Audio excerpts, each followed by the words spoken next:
When I woke up early this morning, my father was walking, my mother and wife were making the breakfast, my brother was brushing his teeth, and I observed outside a few of my friends were playing games, and the garbage Sally was collecting the waste. అంటే ఈ రోజు morning నేను ఎప్పుడైతే నిద్రలేచానో ఆ సమయంలో మా father ఏమో walking చేస్తూ కనిపించారు, మా మదర్ అండ్ వైఫ్ ఇద్దరు కూడా బ్రేక్ఫాస్ట్ ప్రిపేర్ చేస్తూ ఉన్నారు, మా బ్రదర్ ఏమో పన్ను తొక్కుతూ ఉన్నాడు.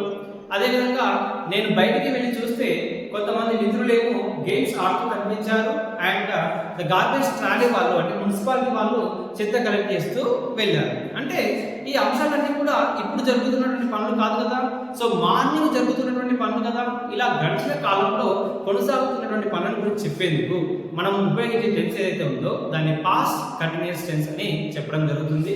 సో ఈ వీడియో ద్వారా పాస్ట్ కంటిన్యూస్ టెన్స్ అంటే ఏంటి, ఏ సందర్భాల్లో ఈ టెన్స్ ని మనం ఉపయోగిస్తాం, మన డైలీ కమ్యూనికేషన్ స్కిల్స్ ని ఏ విధంగా ఈ పాస్ట్ కంటిన్యూస్ టెన్స్ ని ఉపయోగించి మనం డెవలప్ చేసుకోవచ్చు. మరి కాంపిటేటివ్ ఎగ్జామ్స్లలో అంటే ఎస్ఎస్సి సిజిఎల్లో కావచ్చు, సిహెచ్ఎస్ఎల్లో కావచ్చు, స్టెనోగ్రాఫర్ సంబంధించిన ఎగ్జామ్స్లో కావచ్చు, రైల్వేకి సంబంధించిన ఎగ్జామ్స్లో కావచ్చు, టెట్ అట్లాంటి ఎగ్జామ్స్లలో కావచ్చు, ఏ విధంగా క్వశ్చన్స్ అడుగుతారనే అంశాలను కూడా ఈ వీడియో ద్వారా ఇప్పుడు పరిశీలిద్దాం. By the way, this is Vamsikrishna. So welcome to Loyal English and current affairs. So ఈ వీడియోని పూర్తి వరకు పరిశీలించండి. సో ప్రజెంట్ అంటే ఏంటి, నౌ. నౌ అంటే ఏంటి, ప్రస్తుతం, ఈ క్షణం, ప్రజెంట్. సో ఇంతకుముందు నేను ఇక్కడ డిస్కస్ చేసిన అంశాలన్నీ కూడా ప్రస్తుతం జరుగుతున్నటువంటి పనులు కాదు కదా, ఈ రోజు ఉదయం నేను నిద్ర లేచిన సమయంలో కొనసాగుతున్నటువంటి పనులు.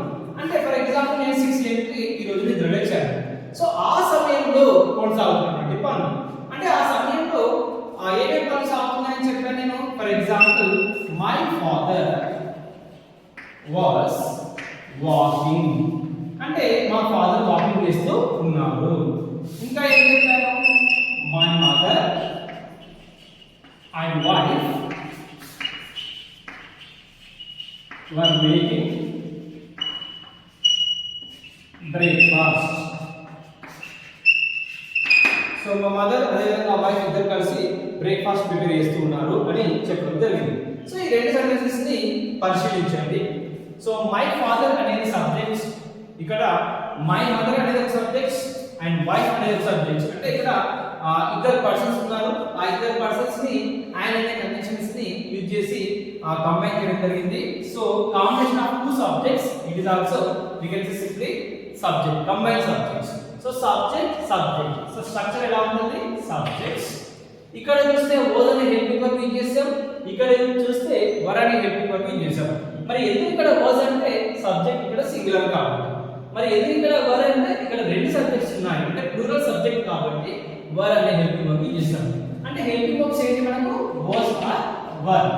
సో సింగులర్ సబ్జెక్ట్ వచ్చినప్పుడు వాజ్ యూజ్ చేస్తాం, ప్లూరల్ సబ్జెక్ట్ వచ్చినప్పుడు వర్ యూజ్ చేస్తాం. ఆ తర్వాత వాకింగ్ అనేది ఏంటి, verb action verb in ing form, అంటే వర్బ్ వన్ ప్లస్ ఇన్ఫార్మ్, అంటే వర్బ్ అంటే ఎప్పుడైనా సరే మనకు కంటిన్యూస్ టెన్స్ లో ఇన్ఫార్మ్ లో ఉంటుంది. సో మనం అవలీలగా గుర్తుంచుకునేందుకు మనం వర్బ్ ఫార్మ్ 4 అనుకోవచ్చు. సో ఇక్కడనేమో వాకింగ్, ఇక్కడనేమో మేకింగ్, ఇక్కడ ఎలాంటి ఆబ్జెక్ట్స్ లేదు, ఇక్కడనేమో బ్రేక్ఫాస్ట్ అనే ఆబ్జెక్ట్ ఉంది. సో ఇక్కడ పాస్ట్ కంటిన్యూస్ టెన్స్ లో మన స్ట్రక్చర్ ఏ విధంగా ఉంటుందంటే subjects, goes or verb, verb form in ing form and objects. ఇది మనకు పాస్ట్ కంటిన్యూస్ టెన్స్ యొక్క స్ట్రక్చర్. సింపుల్ అండి, మనకి ఎప్పుడైనా సరే ఒక సెంటెన్స్ లో ing form of the verb కనిపించింది అంటే ఆ సెంటెన్స్ కంటిన్యూస్ టెన్స్ లో ఉంది అనుకోవాలి. అయితే ఆ సెంటెన్స్ లో వర్బ్స్ లేదా వర్ అనే హెల్పింగ్ వర్బ్స్ ఉన్నట్లయితే ఈ యాక్షన్స్ అన్ని కూడా ప్రస్తుతం కొనసాగుతున్నటువంటి పనులు కాదు, ఒకానొక సమయంలో గతంలో కొనసాగుతున్నటువంటి పనులని మనం గుర్తుంచుకోవాలి. అంటే మనం వాజ్ ఆర్ వర్ అనే హెల్పింగ్ వర్బ్స్ తో పాటు వర్బ్ ఫార్మ్ ఇన్ఫార్మ్ లో ఉన్నట్లయితే ఈ సెంటెన్సెస్ అన్ని కూడా పాస్ట్ కంటిన్యూస్ టెన్స్ లో ఉన్నాయని గుర్తుంచుకోవాలి. పాస్ట్ కంటిన్యూస్ టెన్స్ యొక్క స్ట్రక్చర్ ఈ విధంగా ఉంటుంది. ఇప్పుడు ఈ పాస్ట్ కంటిన్యూస్ టెన్స్ ని ఏ సందర్భాల్లో ఉపయోగించాలనేది పరిశీలిద్దాం. ఫస్ట్ విషయం ఏంటంటే things happening in a past time, అంటే గతంలో ఒకానొక సమయంలో కొనసాగుతున్నటువంటి పనులు. For example, he was listening to music yesterday evening, అంటే నిన్న సాయంత్రం అతడు ఏం చేస్తూ ఉన్నాడు, మ్యూజిక్ వింటూ ఎంజాయ్ చేస్తూ ఉన్నాడు. ఐ వాస్ ప్లేయింగ్ క్రికెట్, మరి నేను ఏం చేస్తూ ఉన్నాను అంటే నేను క్రికెట్ ఆడుతూ ఉన్నాను. My 10th grade board exams 2 months ago. అంటే ప్రస్తుతం మే నెల. అయితే ఒక 2 నెలల ముందు మా స్టూడెంట్స్ ఏం చేస్తూ ఉన్నారంటే వాళ్ళు 10th grade board exams కి ప్రిపేర్ అవుతూ ఉన్నారు. సో ఇలా గతంలో కొనసాగుతున్నటువంటి పనులు. So the actions which were going on some time in the past, అంటే గతంలో ఒకనొక సమయంలో కొనసాగుతున్నటువంటి పనులు. అయితే ఇక్కడ మనం చూస్తే ఎస్టర్డే ఈవినింగ్ అనే ఒక టైం ఫ్రేస్ కనబడింది. ఇక్కడ ఎలాంటి టైం ఫ్రేస్ లేదు. మళ్ళీ ఇక్కడ 2 months ago అనే టైం ఫ్రేస్ అయితే కనబడింది. అంటే usage of time phrase is optional in the past continuous tense. అంటే ఖచ్చితంగా మనము ఈ టైం ఫ్రేస్ యూజ్ చేయాలని ఏం లేదు. సో కొన్ని సందర్భాల్లో ఇదేమో ఎక్స్ప్లిసిట్, కొన్ని సందర్భాల్లోనేమో ఇంప్లిసిట్. అంటే కొన్ని సందర్భాల్లో ఇక్కడ టైం ఫ్రేస్ అనేది ఇంప్లైడ్ అవుతుంది. ఎలా అంటే మనకి ఇక్కడ హెల్పింగ్ వర్క్ వాస్ లేదా వర్క్ కనబడినట్లయితే, వర్క్ ఇంగ్ ఫామ్ లో కనబడినట్లయితే సో ఇది పాస్ట్ లో ఒకానొక సమయంలో కొనసాగుతున్నటువంటి పనులు అని మనం అర్థం చేసుకోవాల్సి ఉంటుంది. సో మనకి ఇలా ఏదైనా టైం ఫ్రేస్ కనబడ్డా, వర్స్ లేదా వర్ అనే హెల్పింగ్ వర్బ్స్ తో పాటుగా ఒక యాక్షన్ వర్డ్ కనబడ్డా, ఎలాంటి టైం ఫ్రేస్ లేకుండా ఇలా కనబడ్డా ఈ సెంటెన్సెస్ అన్ని కూడా మనం పాస్ట్ కంటిన్యూస్ టెన్స్ కి సంబంధించినవి. అవి ఒకానొక సమయంలో కొనసాగుతున్నటువంటి పనులని గుర్తుంచుకోవాలి. సెకండ్ యూసేజ్ వచ్చేసి ఇంటర్రప్టెడ్ యాక్షన్ కి సంబంధించి. అంటే ఏంటి అంటే మనము సింపుల్ పాస్ట్ టెన్స్ ని అదే విధంగా పాస్ట్ కంటిన్యూస్ టెన్స్ ని ఉపయోగించి సెంటెన్సెస్ ఫ్రేమ్ చేస్తాం అన్నమాట. సో మన పాస్ట్ కంటిన్యూస్ టెన్స్ అంటే ఏమనుకున్నాం, గతంలో కొనసాగుతున్నటువంటి పనులు. For example I was watching TV అంటే నేను టీవీ చూస్తూ ఉన్నాను. ఎప్పుడు? గతంలో. అంటే యాక్షన్ పూర్తయిందా అంటే అవ్వలేదు. సో కొనసాగుతూ ఉంది. ఇది longer action in the past. మరి ఇక్కడ సింపుల్ పాస్ట్ ని ఏ విధంగా రాస్తాం? I watched TV. సో నేను టీవీ చూశాను అంటే యాక్షన్ పూర్తి అయిపోయింది.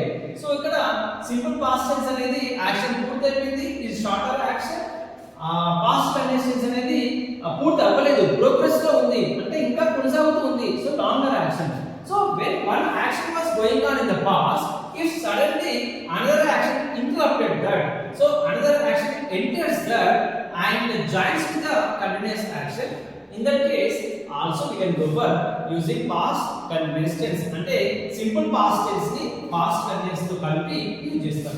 మరి ఒక సెంటెన్స్ ని ఇంకొక సెంటెన్స్ తో కంబైన్ చేయాలంటే మనం ఏదైనా కండిషన్స్ యూజ్ చేయాలి కదా. మరి పాస్ట్ కంటిన్యూస్ టెన్స్ లో మనం ఏ కండిషన్స్ యూజ్ చేస్తామంటే when లేదా while, ఇలా ఈ రెండు కండిషన్స్ ని యూజ్ చేస్తాం. మరి when అనేది జనరల్ గా మనము సింపుల్ పాస్ట్ టెన్స్ తో యూజ్ చేస్తే, while అనేది జనరల్ గా పాస్ట్ కంటిన్యూస్ టెన్స్ తో యూజ్ చేస్తాం. ఇలా అనేది ఇప్పుడు చూద్దాం. I was sleeping when the phone rang. So ఎప్పుడైతే నా ఫోన్ శబ్దం వినబడిందో ఆ సమయంలో నేను ఏం చేస్తున్నాను? నేను ప్రశాంతంగా నిద్రపోతూ ఉన్నాను. సాధారణంగా మనం నిద్రపోతున్నటువంటి సమయంలో మనకి ఏదైనా ఫోన్ శబ్దం వినపడ్డా లేదా అలారం శబ్దం వినపడ్డా మనకి ఏమవుతుంది? సడన్ గా తిరిగి వచ్చేస్తుంది. అంటే కొనసాగుతున్నటువంటి పనిని ఇంకొక పని ఏం చేసిందంటే ఇక్కడ ఇంటరప్ట్ చేసింది, డిస్టర్బ్ చేసింది, బ్రేక్ చేసింది. సో ఇలా షార్టర్ యాక్షన్ ని మనం సింపుల్ పాస్ట్ లో చేస్తే ఆ సమయంలో కొనసాగుతున్నటువంటి పాస్ట్ కంటిన్యూస్ టెన్స్ లో యూజ్ చేస్తాం. ఈ రెండు సెంటెన్సెస్ ని కలపడం కోసం ఇక్కడ పెన్ ఉపయోగించాము. అదే విధంగా while I was going on my bike, I met my friends at tea stall. So నేను బైక్ పై వెళ్తున్నటువంటి సమయంలో మా ఫ్రెండ్స్ ని కలవడం జరిగింది. ఎక్కడ అంటే ఒక టీ స్టాల్ దగ్గర కలవడం జరిగింది. అదే విధంగా 140 hits died while a DJ was playing music nearby. So ఒక 140 కోళ్ళు చనిపోయారు. ఏ సమయంలో అంటే ఆ ఒక డీజే వాళ్ళు మ్యూజిక్ ప్లే చేస్తూ వెళ్తున్నటువంటి సమయంలో. అదే సార్ ఇలా రాసారు, ఇలా ఎక్కడైనా జరిగిందా అంటే ఇది మనకు ఏప్రిల్ 25న జరిగినటువంటి ఒక సాడ్ ఇన్సిడెంట్. దీన్ని సుల్తాన్పూర్ ఇన్సిడెంట్ అని పిలవడం జరుగుతుంది. సో మనకు ఉత్తరప్రదేశ్ లో ఒక పౌల్ట్రీ ఫార్మ్ దగ్గర ఈ ఒక వెడ్డింగ్ రిసెప్షన్ సంబంధించి ఒక ఊరేగింపులో, ఈ పెళ్లి ఊరేగింపులో వాళ్ళు డీజే సౌండ్స్ పెంచుకుంటూ వెళ్ళారు. పాపం అక్కడ ఆ సౌండ్స్ శబ్దం వల్ల, ఆ నాయిస్ వల్ల, ఆ డెసిబెల్స్ ఎక్కువ కావడం వల్ల ఆ స్ట్రెస్ తట్టుకోలేక ఒక 140 కోళ్ళు హార్ట్ ఫెయిల్యూర్ కి గురై చనిపోవడం జరిగింది. సో ఆ పౌల్ట్రీ యజమాని ఈవెన్ కేసు కూడా ఫైల్ చేయడం జరిగింది. పోలీసులు ఈ డీజే ఆపరేటర్ పాటుగా ఆ పెళ్లి ఊరేగింపు సంబంధించినటువంటి 17 మంది పైన కేసు ఫైల్ చేశారు. అదేవిధంగా ఇంకా ఆ ఊళ్ళో ఉన్నటువంటి ఇతర డీజే ఆపరేటర్స్ పైన కూడా కేసు ఫైల్ అయింది. సో ఈ మధ్య కాలంలో మనం సాధారణంగా అబ్జర్వ్ చేస్తున్నాం. సో డీజే వాళ్ళు ఆ సౌండ్స్ విపరీతంగా పెంచేస్తున్నారు. యాక్చువల్గా ఈ పెళ్లి ఊరేగింపులో కావచ్చు, లేదా ఇతర ఏదైనా ఫంక్షన్స్ లో కావచ్చు, జాతరలలో కావచ్చు, లేదంటే ఏదైనా ఇతర సెలబ్రేషన్స్ లో కావచ్చు, మనం సాధారణంగా డీజే సౌండ్స్ పెంచుకుంటూ ఎంజాయ్ చేస్తుంటాం. బట్ మన ఎంజాయ్మెంట్ వల్ల ఇక్కడ మనుషులకే కాదు పక్షులకు కూడా హార్ట్ ప్రాబ్లమ్స్ వచ్చేటువంటి అవకాశం అయితే ఉంది. సో ఫ్రెండ్స్, ఇలా ఈ డీజే సౌండ్స్ వల్ల ప్రజలు చాలా విపరీతంగా ఆందోళనలకు అయితే గురవుతున్నారు. స్ట్రెస్ పెరుగుతుంది. ఈవెన్ కొన్ని ఫంక్షన్స్ లో మనం అబ్జర్వ్ చేస్తున్నాం, వాళ్ళు డ్యాన్స్ చేసుకుంటూనే ఈ డీజే సౌండ్స్ తాకిని తట్టుకోలేక హార్ట్ ప్రాబ్లం వల్ల అక్కడే కుప్పకొల్లి చనిపోవడం జరుగుతుంది. సో ఈ డీజే సౌండ్స్ సంబంధించి మీ కామెంట్స్ ని కింద అయితే తెలియజేయండి. సో నా పర్సనల్ ఒపీనియన్ ఏంటంటే, మనం సాధారణంగా డీజే సౌండ్స్ తగ్గించుకుంటేనే మనకైనా ఇతరులకైనా మంచిది. సో మీ అభిప్రాయాలు కూడా కింద కామెంట్ సెక్షన్ లో అయితే తెలియజేయండి. ఇవాళ యూసేజ్ వచ్చేసి two actions were happening at the same time. అంటే ఏంటి? గతంలో ఏదైనా ఒక పర్టికులర్ సమయంలో రెండు పనులు ఒకే సమయంలో కొనసాగుతున్నట్లయితే అలాంటి అంశాలను కూడా మనము ఈ పాస్ట్ కండిషన్స్ లో యూజ్ చేయొచ్చు. అంటే రెండు కూడా పాస్ట్ కండిషన్స్ లోనే ఉంటాయి. For example, I was eating food while I was watching TV. అంటే నేను టీవీ చూస్తూ ఉన్నాను, అదే సమయంలో నేను ఫుడ్ తింటూ ఉన్నాను. సాధారణంగా చాలా మంది ఏం చేస్తారంటే, ఆ టీవీ పెట్టుకొని టీవీ కొనసాగుతున్నంత సేపు, అంటే టీవీ సీరియల్ చూస్తే సీరియల్ ఎండ్ అయ్యేంత వరకు కూడా వాళ్ళు ఫుడ్ తింటూనే ఉంటారు.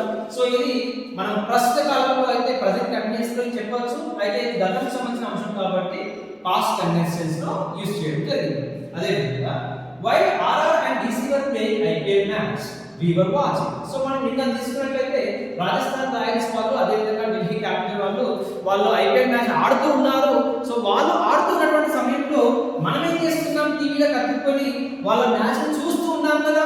అంటే నిన్న ఈవినింగ్ ఆ సమయంలో వాళ్ళేమో మ్యాచ్ ఆడుతున్నారు, మనమేమో వాళ్ళ మ్యాచ్ ని ఎంజాయ్ చేస్తూ ఉన్నాము. సో ఇలా సేమ్ టైప్ లో జరిగినటువంటి డిఫరెంట్ యాక్షన్స్ ని, ఆ యాక్షన్స్ కంటిన్యూస్ ఫామ్ లో ఉంటే, ప్రోగ్రెసివ్ ఫామ్ లో ఉంటే, ఇలా రెండు సెంటెన్సెస్ ని కూడా మనం వైల్ అనే కండిషన్స్ తో ఫ్రేమ్ చేయడం జరుగుతుంది. సో ఇవి ఫ్రెండ్స్ మనము పాస్ట్ కండిషన్స్ కి సంబంధించినటువంటి యూసేజెస్. ఇక్కడ మనం గుర్తుంచుకోవాల్సిన అంశం ఏంటంటే, గతంలో కొనసాగుతున్నటువంటి పనులు, సో వాటిని వైల్ లేదా వెన్ అనే కండిషన్స్ మనం ఫ్రేమ్ చేస్తాం. కొన్ని సందర్భాల్లో టైప్ ఫ్రేజ్ యూజ్ చేస్తాం, కొన్ని సందర్భాల్లో టైప్ ఫ్రేజ్ అవాయిడ్ చేస్తాం, కొన్ని సందర్భాల్లో సింపుల్ పాస్ట్ ని పాస్ట్ కంటిన్యూస్ ని కంబైన్ చేస్తాం, కొన్ని సందర్భాల్లో రెండు పాస్ట్ కంటిన్యూస్ సెంటెన్సెస్ ని కూడా కంబైన్ చేస్తూ సెంటెన్సెస్ అయితే ఫ్రేమ్ చేయడం జరుగుతుంది. ఇప్పుడు మరి ఈ పాస్ట్ కంటిన్యూస్ సంబంధించి క్వశ్చన్స్ ఏ విధంగా అడుగుతారు అనేది ఇప్పుడు చూద్దాం. మనకి క్వశ్చన్స్ ఈ విధంగా రెండు రకాలుగా అడగడం జరుగుతుంది. ఒకటేమో చూస్ ద కరెక్ట్ ఎర్రర్ కి సంబంధించి, ఒకటేమో ఫిల్ ఇన్ ద బ్లాంక్స్ కి సంబంధించి. సో ఫస్ట్ చూద్దాం. ఎక్కువగా ఈ మధ్య కాలంలో క్వశ్చన్స్ ని ఈ విధంగా అడుగుతున్నారు. Modi and Trump or discussing with each other when they met at G20 summit. అంటే ఈ ఇచ్చిన సెంటెన్స్ ని పార్ట్స్ గా డివైడ్ చేసి ఏ పార్ట్ లో ఉన్నటువంటి సెంటెన్స్ రాంగ్ అని ఆ క్వశ్చన్ అయితే ఇవ్వడం జరిగింది. చూద్దాం. మోదీ అండ్ ట్రంప్, సో ఇద్దరు పర్సన్స్ ఉన్నారు. వర్ డిస్కసింగ్ అంటే ఇద్దరు పర్సన్స్ ఉన్నారు కాబట్టి మనము వర్ అనే ప్లూరల్ వర్బ్ ని ఇక్కడ యూజ్ చేసాము. సో ఫస్ట్ పార్ట్ కరెక్టే. Discussing with each other, so ఇద్దరు పర్సన్స్ ఉన్నారు కాబట్టి ఈచ్ అదర్ అని యూజ్ చేసాము. సో ఇది కూడా కరెక్టే. So Modi and Trump or discussing with each other, so ఒకరితో ఒకరు ఇద్దరు కూడా డిస్కస్ చేస్తూ ఉన్నారు. అంటే ఇప్పుడు అంటే కాదు, గతంలో. అంటే ఇక్కడ పాస్ట్ కంటిన్యూస్ ని తెలియజేసే వర్ అనే హెల్పింగ్ వర్బ్ ఉంది. అంటే ఈ రెండు పార్ట్స్ కరెక్ట్. మరి గతంలో అంటే ఎప్పుడు? when they met at G20 summit. So ఎప్పుడైతే వాళ్ళు G20 సమ్మిట్ దగ్గర కలిశారో ఆ సమయంలో ఒకరితో ఒకరు డిస్కస్ చేస్తున్నారు. సో సింపుల్ పాస్ట్ ని పాస్ట్ కంటిన్యూస్ ని వెన్ అనే కండిషన్ యూజ్ చేసి కంబైన్ చేశారు కాబట్టి ఈ రెండు పార్ట్స్ కూడా కరెక్టే. G20 సమ్మిట్ దగ్గర ఎట్ అనే ప్రిపోజిషన్ యూజ్ చేశారు. సో ఇది కూడా కరెక్టే. సో ఈ అన్ని పార్ట్స్ కరెక్టే కాబట్టి ఇక్కడ మనం ఫిఫ్త్ ఆప్షన్ నన్ అనే ఆప్షన్ ని ఎంచుకోవాల్సి ఉంటుంది. అదే విధంగా ఏదైతే సందర్భంలో ఇక్కడ క్వశ్చన్స్ ని ఎలా అడగొచ్చు అంటే, which of the following is incorrect అని అడిగినప్పుడు ఈచ్ అదర్ బదులు వన్ అనదర్ అని పెట్టొచ్చు, లేదంటే ఇక్కడ వెన్ బదులు వేరే ఏదైనా కంజంక్షన్ యూజ్ చేయొచ్చు, లేదంటే ఇక్కడ ఈ G20 సమ్మిట్ ముందు ఎలాంటి ప్రిపోజిషన్ కాకుండా వేరే ఏదైనా రాంగ్ ప్రిపోజిషన్ యూజ్ చేసి అడగొచ్చు, లేదంటే ఇక్కడ సింపుల్ పాస్ట్ బదులుగా వేరే టెన్స్ ని యూజ్ చేసి అడగొచ్చు. అంటే మనం ఇచ్చినటువంటి అంశాన్ని బాగా పరిశీలించి సో పాస్ట్ కంటిన్యూస్ టెన్స్ కి సంబంధించిన హెల్పింగ్ వర్బ్స్ ఉన్నాయి కాబట్టి పాస్ట్ కంటిన్యూస్ ని సింపుల్ పాస్ట్ యూజ్ చేయొచ్చు కదా అనే ఒక యూసేజ్ తెలిసినట్లయితే మనకు ఇది ఈజీగా ఇలాంటి ఆన్సర్స్ ని మనం చేయొచ్చు. Next they were enjoying dash they went to Hyderabad last month. So they were enjoying, వాళ్ళు ఎంజాయ్ చేస్తున్నారు ఎప్పుడు, వాళ్ళు ఎప్పుడైతే హైదరాబాద్ కి లాస్ట్ మంత్ వెళ్ళారో ఆ సమయంలో. అంటే ఇక్కడ ఏదైనా కనెక్షన్ యూజ్ చేయాలి కదా, మరి ఏ కనెక్షన్ యూజ్ చేయొచ్చు? సో అని యూజ్ చేస్తామా, బట్ అని యూజ్ చేస్తామా, వెన్ అని యూజ్ చేస్తామా, బికాజ్ అని యూజ్ చేస్తామా అంటే మనకు వాస్ ఆర్ వర్ అనే హెల్పింగ్ వర్బ్స్ తో పాటు ఇంగ్ ఫామ్ ఉన్నట్లయితే సాధారణంగా వెన్ ఆర్ వెల్ అనే కనెక్షన్ యూజ్ చేస్తామని చెప్పాను కదా. సో ఇక్కడ ఆప్షన్ వెన్ అనేది అవుతుంది. సో ఇవి ఫ్రెండ్స్ మనకు కాంపిటేటివ్ ఎగ్జామ్స్ లో రకరకాల క్వశ్చన్స్ ఈ విధంగా అడుగుతారు.